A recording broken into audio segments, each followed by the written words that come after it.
সলভেন্স welcome back to my channel. তো এখন বহুরূপী teaser বেরিয়ে গেছে ইউটিউবে, তো উইন্ডোজের চ্যানেলে। সেটা কেমন হলো সেটা নিয়ে কথা বলবো। তো এটা অনেকদিন আগেই মানে যখন স্ত্রী 2 দেখাচ্ছিল হলে তখনই এটা দেখে দিয়েছিল এটা টিজারটা। তারপরে এই যে পশ্চিমবঙ্গে এখন যে কেসটা চলছে, এখন যে আন্দোলন ফান্দোলন হচ্ছে, তো সেটার জন্য এটা স্থগিত করা হয়েছিল এবং ফাইনালি আজকে মুক্তি পেয়ে গেছে টিজারটা। তাই আমি ভেবেছিলাম যে টিজারটা ইউটিউবে দেখবো 2-4 বার, তারপরে যেহেতু করবো সেই জন্য তখন করিনি। টিজারটা দেখলাম, টিজারটা তখনও দেখেছিলাম, টিজারটা তখন বড় স্ক্রিনে এবং ওই মিউজিকে ওই যে সাউন্ড সিস্টেমে দেখেছিলাম, তো ওটা আরও ভালো লেগেছিলো। এবং ওই যে আমার এই ফার্স্ট যেটা লেগেছে সেটা হচ্ছে ব্যাকগ্রাউন্ড মিউজিক চূড়ান্ত হয়েছে। বনি চক্রবর্তী দেখলাম এর ব্যাকগ্রাউন্ড স্কোর দিয়েছে। আমি জানি না, আমার যতটুকু ধারণা যে তিনি এর আগে কোথাও এরকম দেননি ব্যাকগ্রাউন্ড মিউজিক কোনো পপুলার সিনেমাতে। হয়তো ছোটো ছোটো সিনেমা দিয়ে থাকতে পারেন, বাট আমার মনে হয় এটা তার বড় সিনেমা একটা, ফার্স্ট বড় সিনেমা। তো তার কিন্তু ব্যাকগ্রাউন্ড মিউজিকের কাজ অসাধারণ হয়েছে, অসাধারণ ব্যাকগ্রাউন্ড মিউজিক কাজ হয়েছে। ব্যাকগ্রাউন্ড মিউজিক চূড়ান্ত লেভেল হয়েছে এবং সিনেমাটাকে একটা আলাদা, মানে টিজারটাকে একটা আলাদা লেভেলে নিয়ে চলে গেছে ব্যাকগ্রাউন্ড মিউজিকটা খুব খুব খুব ভালো হয়েছে ব্যাকগ্রাউন্ড মিউজিকটা। এবং ব্যাকগ্রাউন্ড মিউজিকটা একটা আলাদা ধরনের ফিল দিচ্ছে, যেটা থ্রিলার এবং একটা বেশ একটু মানে বেশ গ্রিপিং একটা থ্রিলারের সিনেমা হতে চলেছে। এবং বহুরূপী সিনেমাটা দেখে কিছু মানে টিজার দেখে কিছু আন্দাজ করা যাচ্ছে না কী ধরনের সিনেমা হতে চলেছে। বাট এই টিজারের একটা বড় চমক হচ্ছে আমার কাছে শিবপ্রসাদ মুখোপাধ্যায়। তার লুকটা খুব ডিফারেন্টের লুক হয়েছে এবং তার চরিত্রটা কি খুব একটা আন্দাজ, ডেফিনেট টিজার থেকে কী আন্দাজ করে এবং ক্যারেক্টারগুলোকে দেখাচ্ছে।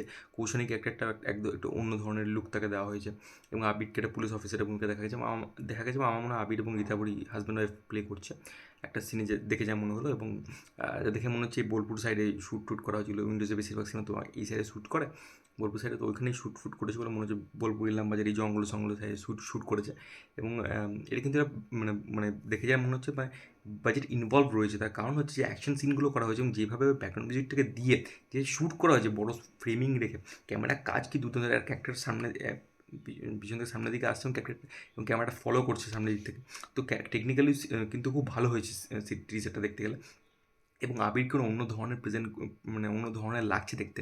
তাকে রক্তবীজও একটু অন্য ধরনের প্রেজেন্ট করার চেষ্টা করেছিল। এখানেও কিন্তু অন্যভাবে প্রেজেন্ট করছে এবং রক্তবীজ তো একটা খুব বড় বাজেটের ফিল্ম ছিল উইন্ডোজের ক্ষেত্রে। উইন্ডোজের সবচেয়ে বড় বাজেটের ফিল্ম ছিল রক্তবীজ। এবার তার থেকেও বেশি বড় বাজেট নিয়ে এই সিনেমাটা বানানো হয়েছে এবং এক্সপেকটেশন রয়েছে। টিজারটা দেখে আমার এক্সপেকটেশন বেড়ে গেছে, কারণ রক্তবীজের থেকে কিন্তু খুব বেশি এক্সপেকটেশন ছিল না, বাট সেটা কিন্তু পুজোর সবচেয়ে বেশি ইনকাম করা সিনেমাতে রূপান্তরিত হয়েছিল লাস্টে। তো এখানেও বহুরূপী কিন্তু টিজারটা আমার বেশ ভালো লাগছে। এবং নন্দিতা রায়, শিবপ্রসাদ মুখার্জি যে ধরনের সিনেমা তারা বানিয়েছে ফ্যামিলি ড্রামা, তারা কিন্তু এখান থেকে হাটকে কিছু করার চেষ্টা করছে এবং বাঙালি আনাতে পরিপূর্ণ একটা থ্রিলার প্রেজেন্ট করার চেষ্টা করেছে, যেটা তারা রক্তবীজের ক্ষেত্রেও করেছিল। ওখানে ফ্যামিলি অ্যাঙ্গেল ছিল এবং তার সাথে সাথে থ্রিলারটাকে বুনছিল। এবং এখানেও কিন্তু সেই ধরনের কিছু অ্যাপ্রোচ নেওয়া হবে বলে আমার মনে হয়। বাঙালিয়ানা থাকবে এবং সেখানে ফ্যামিলি ড্রামার অ্যাঙ্গেলটাও ডেফিনেটলি বিকজ এটা উইন্ডোজের সিনেমা আফটার অল। বাট থ্রিলারের পোর্শনটা কিন্তু খুব ভালোভাবে লাগছে দেখে। টিজার দেখে মনে হচ্ছে খুব একটা বেশি সিনেমা তৈরি হচ্ছে। একটা সিন দেখা যাচ্ছে এখানে শিবপ্রসাদ মুখোপাধ্যায় চিৎকার করছে, তাকে তার মনে হচ্ছে টর্চার করা হচ্ছে। দেখা যাচ্ছে সিনেমাটা কী লেভেল কী ধরনের হতে চলেছে, কী জনরা, কী গল্প, যাতে ট্রেলার এলে বোঝা যায়। পুজোয় মুক্তি পেয়েছে সিনেমাটা, পুজোয় অনেকগুলো সিনেমা আসছে। তো এই সিনেমাটা আমার মনে হয় একটা অন্য ভালো গল্পের একটা সিনেমা হতে চলেছে। সিনেমাটা গল্পটা ভালো হবে বলে আমার ধারণা, কারণ রক্তবীজের গল্পটা কিন্তু বেশ ভালো ছিল। গল্পটা নিয়ে তারা করেছিল রিয়েল ইনসিডেন্ট থেকে নিয়ে। এবং এখানেও দেখা যাচ্ছে সিনেমাটা কী লেভেল কী ধরনের হতে চলেছে। টিজার থেকে গল্প আন্দাজ করা হচ্ছে, এবার ক্যারেক্টারগুলো রিভিলেশন করা হচ্ছে, ক্যারেক্টারগুলোকে ইন্ট্রোডিউস করে দেওয়া হচ্ছে। এবার বাকি পালা হচ্ছে এবং একটা সিন আছে যেখানে বহুরূপী তারা সাজছে। তো ওইখানে দেখেও কিন্তু বহুরূপী নামটা কেন, সেটা দেখার জন্য আমি খুব মুখিয়ে রয়েছি। সিনেমাটা দেখার জন্য আমি পার্সোনালি টিজার দেখে এক্সাইটেড হয়ে গেছি এবং টিজারটা এখানে আমার মনে হয় টিজারটা সার্থক তার কাজের ক্ষেত্রে। তাহলে দেখা যাক সিনেমাটা কেমন হয়, ট্রেলারটা কেমন হয়। এটা ছিল আমার বড় টিজার রিয়াকশন বহুরূপী। তোমাদের টিজারটা কেমন লেগেছে ডেফিনেটলি কমেন্ট করে জানাতে পারো। আর যদি কোনো না দেখতে পারো উইন্ডোজ ইউটিউব চ্যানেলে দেখে নিতে পারো বহুরূপী টিজার।